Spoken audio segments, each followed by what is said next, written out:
You're watching UNICEF television.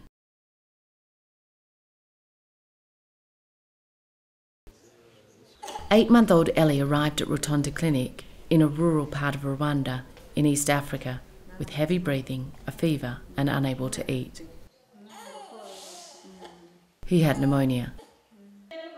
According to a new UNICEF report, pneumonia and diarrhoea kill more than 1 million African children a year, a number that could be greatly reduced if the poorest children had access to vaccines and better treatment and care of these preventable diseases.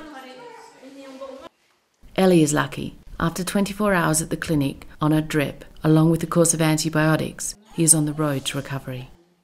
Fortunately, a case such as Ellie's is quite rare, but this was not always so.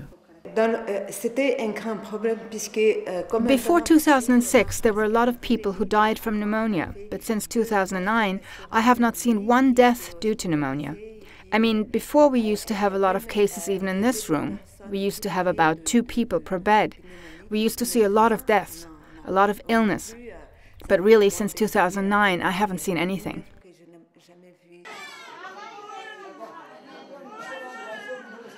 In 2009, Rwanda became one of the first countries in sub-Saharan Africa to introduce the pneumococcal vaccine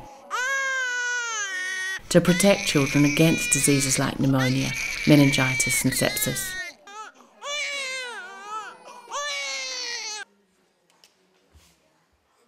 Now it's rolling out a rotavirus vaccine which will protect children against severe diarrhoea. 6-week-old Christian Damour is the first infant in this district to receive the new vaccine.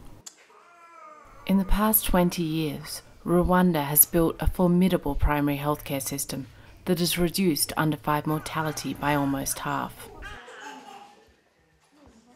The introduction of new vaccines against pneumonia and diarrhoea, the emphasis on strengthening the whole health system, but also working absolutely intimately at the local level through the community health worker networks and the district hospitals and the umudugurus, has been a magic recipe for child survival. Every month, a network of village health workers come to the clinic to learn new ways to identify sickness and refresh their skills.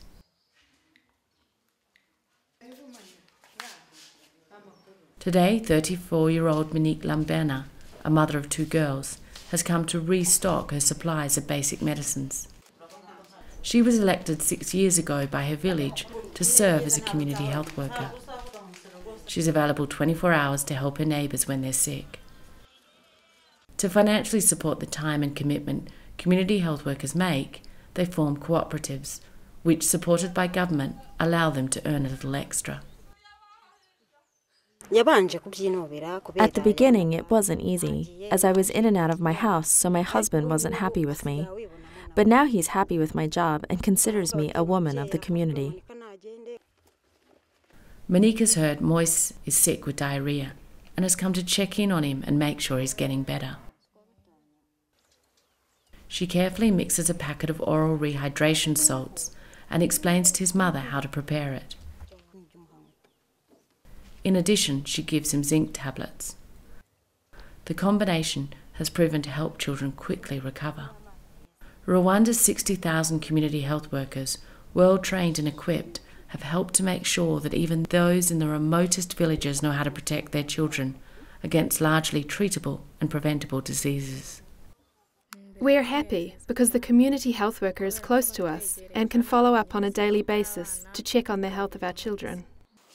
The country has proven that with the right ingredients, focused on reaching the poorest, more of its children can grow up healthy and live well beyond their 5th birthday. This is Shanta Blumen reporting for UNICEF Television. For more information, go to unicef.org. Unite for Children.